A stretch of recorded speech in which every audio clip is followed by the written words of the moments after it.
Plus இப்போ பார்த்தீங்கன்னா இப்போ டியூஷன் சென்டர்ல இப்போ ஈவினிங் டியூஷன் மட்டும் இல்லை, மார்னிங்லேருந்து ஃபுல் டைம் டியூஷன் நடந்துட்டு தான் இருக்கு. என்ஐஓஎஸ் ப்ளஸ் அப்புறம் பார்த்தீங்கன்னா வந்து காலேஜ் லெவல்ஸ் கோச்சிங், அப்புறம் அக்கௌண்ட் ஸ்பெஷல் அக்கௌண்ட்ஸ் கோச்சிங் எல்லாமே இங்கே இருந்துட்டு தான் இருக்கு. ஸோ நாங்கள் எப்போ எங்கள் மாற்றம் என்று மாறாதது நெக்ஸ்ட் லெவல்ன்றது எங்களுக்கு மட்டும் இல்லை, பட் இங்கேருந்து கீழே போகிறது நெக்ஸ்ட் லெவல் இல்லை, எங்கள் ஸ்டூடெண்ட்ஸோட லைஃப்ல எல்லாத்துலேயும் இருக்கிறது தான் எங்கள் நெக்ஸ்ட் லெவலாக நாங்கள் பார்த்துக்கிட்டே இருக்கோம். ஸோ ஃபர்ஸ்ட் ஒரு செட் ஆஃப் அவார்ட்ஸ் பார்ப்போம். அது என்ன அவார்ட்ஸ்னா வந்து அட்டெண்டன்ஸ் அவார்ட்ஸ்.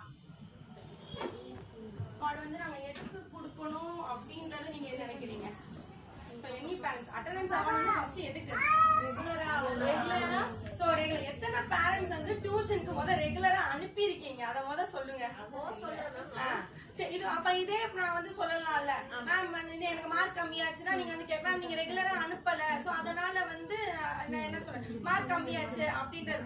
சோ ஒவ்வொரு பேரண்ட்ஸும் எங்க நீங்க மைனஸ் பண்றீங்கன்னா இந்த அட்டெண்டன்ஸ்ல தான். நம்ம ஃபர்ஸ்ட் டெய்லி ரெகுலரா ஸ்கூலுக்கு இல்ல ஸ்கூலுக்கு முத ஒழுங்கா ஒரு பையன் போனா மட்டும்தான் நல்லா படிப்பான், இல்லன்னா அங்கேயே அவனோட பெர்ஃபார்மன்ஸ் வந்து ஸ்டாப் ஆயிடுது அப்படின்றதா எங்களோட இது.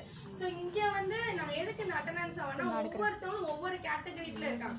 அவன் ஒரே மாசத்துல வந்து எங்களுக்கு இம்ப்ரூவ்மெண்ட் கொடுத்து நாங்க உண்மையிலே நாங்க சொன்னதை எல்லாத்தையும் வந்து ஒவ்வொன்றா அவன் லைஃப்ல சேஞ்ச் பண்ணி இந்த 2 மாசத்துல அடுத்தடுத்து அவன் எங்களுக்கு எக்ஸிக்யூட் பண்ணி நாங்க நினைச்சதை வந்து கொடுத்துருக்கோம். சோ அதுல ஒரு பையன் வந்து நாங்க கிட்டத்தட்ட வந்து மார்க் 90 மார்க்ஸ் அவன் எப்படி படிப்பான்றது எங்க பிள்ளைங்களுக்கே தெரியும். செகண்ட் ஸ்டாண்டர்ட் பையன், 2வது படிக்கிற பையன் 5 மணிக்கு வர்றான், 9 மணி வரை உட்காந்துருக்கான். அவன் அந்த 9 மணிக்கு ஒரு இன்புட் தூங்கவே ஏன்னா தூங்குறேன்னா அவனோட அட்டெண்டன்ஸ் அப்படியே அட்டென்டிவா இருக்கிறான் அவன். ஆனா மத்த பசங்க என்ன பண்றாங்க, ஐயோ எனக்கு இல்ல ஆண்டி அம்மா கால் பண்ணுங்க.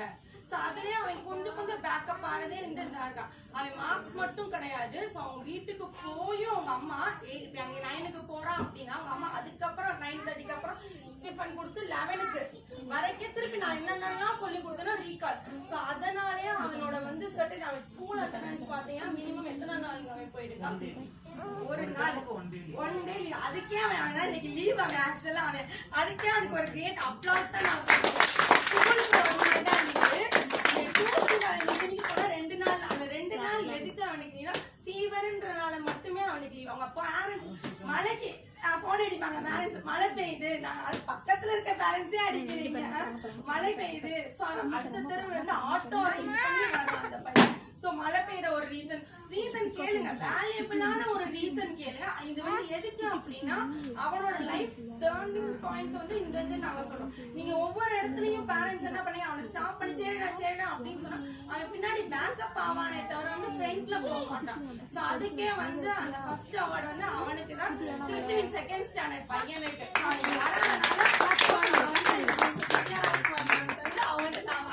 அந்த அவார்ட்ஸ் பாத்தீங்கன்னா ஏன் டெய்லி வர சொல்றான்னு பாத்தீங்கன்னா வந்து நமக்கு வந்து யாரா இருந்தாலும் நமக்கு வந்து ஒரு கன்சிஸ்டன்டான ட்ரைனிங் வேணும். என்ன வயசானாலும் இன்னும் 70 வயசுல ரஜினி நடிச்சுட்டு தான் இருக்காரு. இன்னும் நீங்க ஒரு பெரிய பிளேயர்ஸ் எல்லாரையும் பாத்தீங்கன்னா எல்லாம் என்ன சொல்லுவாங்க, டெய்லி ஒரு 2 hours ட்ரைனிங்ன்றது அவங்களோட கன்சிஸ்டன்ட் பிராக்டிஸ்ல இருக்கும். அதுல எல்லாம் மட்டும் தான் இம்ப்ரூவ் ஆகும். அதுதான் நாங்க ஃபர்ஸ்ட் சொல்றதே வந்து இந்த டியூஷனுக்கு வந்து அட்டெண்டன்ஸ் வாங்க, நீ எவ்வளவு நேரம் படிக்கிறது முக்கியம் இல்ல, 1 hour படிச்சாலும் போதும். அதுதான் எங்களோட மெயின் இது. அந்த கிறிஸ்டியனுக்கு பிரைஸ் கொடுக்கறது வந்து ரொம்ப ஹாப்பியா இருக்கு. பிளஸ் அதை வந்து மேமே வாங்கிக்கலாம்னு நான் ஆசைப்படுறேன். ஏன்னா அவனை ஃபுல் அண்ட் ஃபுல் பாத்துக்கிறது அவங்க தான். இங்க இருக்க ஸ்டூடெண்ட்ஸ் ஃபுல்லா தெரியும். நான் தான் ஃபுல் கிரெடிட் போகும், அதனால அவங்களே வாங்கிக்கிட்டோம்.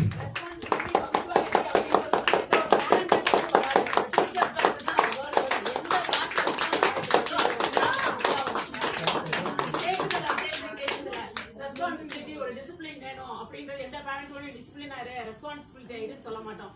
ஆனா ஒரு வார்த்தை வருதுன்னா டீச்சர்ஸ் கிட்ட தான் வரும். அவங்க வந்து கண்டிக்கிறாங்கன்னா காரணம் இல்லாம கண்டிக்க மாட்டாங்க. வரணும்னு சொன்னா நம்மளும் அது கொஞ்சம் கோஆபரேட். அவங்க 90% போட்டாங்கன்னா நம்மளும் 10% தாண்டி அதை கண்டிக்கணும். அந்த பையன் கண்டி கங்க்ராச்சுலேஷன் சொல்லிக்கிறேன். தேங்க்யூ. நெக்ஸ்ட் அவார்டு வந்து யாருக்கு அப்படின்னா, சரி எத்தனை பேரண்ட்ஸ் போன் கரெக்டா தான் பையன் யூஸ் பண்றான்னு நினைக்கிறீங்க? அட்டெண்டன்ஸ் அவார்டு வந்து அதுக்கு தான். சோ அவனை நான் வச்சு அந்த போன் எத்தனை பேரண்ட்ஸ் கரெக்டா யூஸ் பண்றான் என் பையன் அப்படின்னு நினைக்கிறீங்க? அதுக்கே ஒரு கிரேட் அப்ளாஸ். நான் ஒரு விஷயம் கேக்குறேன், சோ அதுக்காக கரெக்டா இப்ப உள்ளதுக்கு நான் என்ன நினைக்கிறேனோ அதை கரெக்டா அவன் வந்து சொல்றான். அப்ப போன் அவன் கரெக்டா தான் யூஸ் பண்ணா. அவன் சொல்றான், ஆண்டி நான் ஒரு 10 நிமிஷம் பாப்பேன் எனக்கு இல்ல 5 நிமிஷம். ஆனா நீ சொல்ற விஷயம் அப்படி இல்லையேடா, நீ 10 நிமிஷம் பாக்குற மாதிரி இல்ல, 5 நிமிஷம் பாக்குற மாதிரி இல்ல. ஆனா கரெக்டா அப்டேட்டிங்ல இருக்கா, அப்டேட்டிங் வேற மாதிரி விஷயத்துல அப்டேட்டிங்ல. கரெக்ட் எஜுகேஷன்ஸ்க்கு நாங்க என்ன சொல்ல வேண்டிய விஷயமோ அதை கரெக்டா, எனக்கு போனால கெடுது, போனால என் பையன் யூஸ் பண்ணிட்டு படிக்க மாட்டேங்கிறான் அப்படின்றது இல்லாம அவன் கரெக்டா யூஸ் பண்றான் அந்த போனுக்கு. நாலு அட்டெண்டன்ஸ்மே அவன் வந்து இப்போ 1 மாசம் தான் ஆகுது டியூஷனுக்குமே. அந்த 1 மாசத்துல அவங்க அம்மாவும் கரெக்டா தான். ஆனா உண்மையிலே அவன் கிட்டத்தட்ட மார்க் இங்க சொல்ல நான் யார்கிட்டயுமே வந்து சொல்ல. ஆனா என் பிள்ளைங்க, உங்க பிள்ளைங்க இல்ல, என் பிள்ளை அவன் நினைச்சமாலே அவன் ஒரு 10 மார்க் 20 மார்க் எடுத்த பையன் இன்னைக்கு எல்லாத்தையும் பாஸ் ஆகி 45 மார்க்ல நிக்கிறான் அவன். அதுக்கே எனக்கு ஒரு பெரிய விஷயம் தான். அவங்க கிட்ட அவங்க அம்மா ஒரு நாள் கூட லீவ் கிடையாது. சண்டே 10 போனா 10 கரெக்டா ஆகும், 2 மணி போனா 2 மணி. இந்த 10 நாள் லீவ் இருந்துச்சு. எந்த பேரண்ட் சமைச்சீங்க? எந்த பேரண்ட்? எதுக்கு அந்த லீவுக்கு நாங்க வாங்கன்னு சொல்றோம்? அவன் அந்த எதெல்லாம் பேக்கப் ஆகி நிக்கிறானோ அதெல்லாம் நாங்க இந்த, ஏன்னா டியூஷன் டைம்ல வந்து என்னால இதை கொடுக்க முடியாது, அதுக்கு மட்டும் தான். சோ அதுக்கு நான் வந்து ஆதரவு கொடுக்குறேன். நெக்ஸ்ட்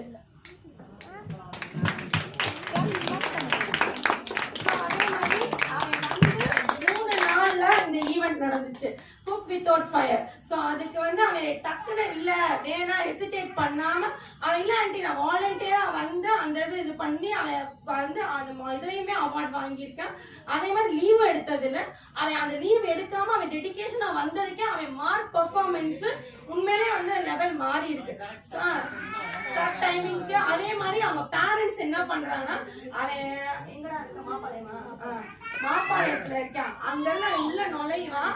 அவங்க அம்மா என்ன பண்ணிடுவாங்க, கரெக்டா போன் அடிச்சிருவாங்க. அவன் உள்ள நுழையிற டைம் எப்படின்னு எனக்கு தெரியல, பட் ஆனா அவங்க அம்மா கரெக்டா அடிச்சிருவாங்க. அதுல இங்க இருந்து வெளியே போற டைம்ல கரெக்டா அங்க இருந்து எனக்கு மெசேஜ் வரும். அது எப்படி அவங்க அம்மா டைமிங் கீப் அப் பண்றாங்கன்னு தெரியல.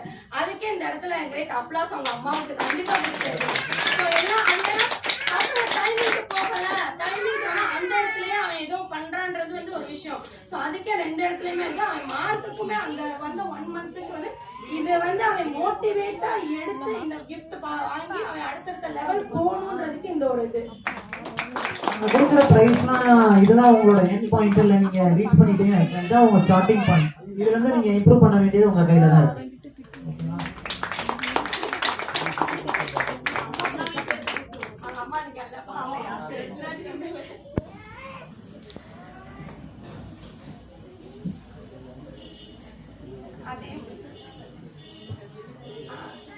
இந்த பொண்ணு வந்து முன்னாடியே வந்திருந்தா மேபி எங்களால இன்னும் ட்ரெயின் பண்ண முடிஞ்சிருக்கும் நான் நினைக்கிறேன். எங்களோட டிசப்பாயிண்ட் ஆக்க மாட்டான்னு நான் நினைக்கிறேன். ஏன்னா மேபி இதை வச்சு இன்னும் இந்த ஆக்சுவலா என்ன வந்து ஜனவரி முடிஞ்சு பிப்ரவரி மார்ச்ல மேபி நாங்க நினைச்சதை வந்து ரிசல்ட் அவ காமிப்பா. ஏன்னா வந்த மந்த் லாஸ்ட் மந்த் ஒரு 2 months தான் ஆகுது. சோ அதுக்கே நாங்க ஃபர்ஸ்ட் உடனே சார் அடிச்சு விடுவாங்க. எழுதிருக்காங்க, ஹேண்ட் ரைட்டிங் நல்லா தான் இருக்கும். ஒரு சின்ன சின்ன விஷயத்துக்கு அவங்க அடிச்சு விடுவாங்க. ஏன் இப்படி பண்றீங்கன்னு. அவ இன்னும் பண்ணணும் ஏன்னா ஒரு இடத்துல அவளை பெருமையா நம்ம சொல்லிட்டு அந்த அட்லீஸ்ட் ஸ்டாப் பண்ணிடுவா. அப்படி எஸ் கரெக்டா தான் போட்டுருக்கோது. ஆனா எனக்கு அது தெரியுது, அவங்க அந்த எஸ் வந்து ஓவர் ரைட் பண்ணி எஸ் தப்பா தான் போட்டிருக்கு, டி தப்பா தான் போட்டிருக்கு, வேர்டிங்ஸ் தப்பா தான். ஆனா அதை வந்து அவ வந்து கரெக்டா இது பண்ணி ஓவர் கம் பண்ணி ஒரு பேனை நான் மாத்த சொன்னாலும் டக்குன்னு அவங்க அம்மாட்ட கேட்டு அந்த பெண்ணை மாத்தினா, அதே மாதிரி ஹேண்ட் ரைட்டிங்க மாத்தினா, படிக்கிற விஷயத்துக்கு ஆண்டி நான் கிளம்புறேன் அப்படின்னு அதுவும் இதுவரையும் கேட்டதே வாய் விட்டு கேட்டது எனக்கு தெரிஞ்சது. 10 மணி வரை அவ போற டைம் ஆக்சுவலா வந்து வரதுக்கு 6:15 உள்ள வர்றா. ஏன்னா ஸ்கூல் விட்டு வந்து ஒரு 10 நிமிஷம் ரெஃப்ரெஷ் ஆயிட்டு 6:15 உள்ள வரா. அவ வீட்டுக்கு டியூஷன் விட்டு போகும்போது 9:45 அவ வீட்டுக்கு போக 10 மணி மினிமம் ஆயிடும். ஆனா அதுக்குள்ள அவ வந்து அட்டென்டிவா அந்த கரெக்டா வர. சண்டே அந்த மாதிரி 10:30 மணிக்கு வருவோம். வெளியே போறதுக்கு சண்டே 2 மணி 2:30 முடிச்சு. அதே மாதிரி இந்த 10 நாள் கிளாஸ்மே டபுள் ஷிஃப்ட் தான் வந்திருக்கு. இந்த டபுள் ஷிஃப்ட் எனக்கு கொஞ்சம் ஒரு மாதிரி டயர்டா இருக்கு, இன்னைக்கு இல்ல ஒரு முன்னாடியே கிளம்பு அப்படின்னு சொன்னா கூட இல்ல நம்ம வந்து உட்காந்து படிச்சுட்டு போறேன் அப்படியே ஒவ்வொரு இடத்துலயும் அது வந்து என்ன பண்ணுது ஸ்டாப். அது அடுத்தடுத்த லெவலுக்கு வருது. சோ உண்மையில இவளை வந்து அடுத்த முன்னாடியே வந்துதான் மேபி இன்னும் என்னால ட்ரெயின் பண்ண முடிஞ்சிருக்கோமோன்ற. ஆனா இதை வந்து எனக்கு டிசப்பாயிண்ட் பண்ணாம அடுத்தது இதை மோட்டிவேட் பண்ணி அவ போகணும்ன்றதுக்காண்டி நான் ஹலிமாவுக்கு கொடுக்குறேன்.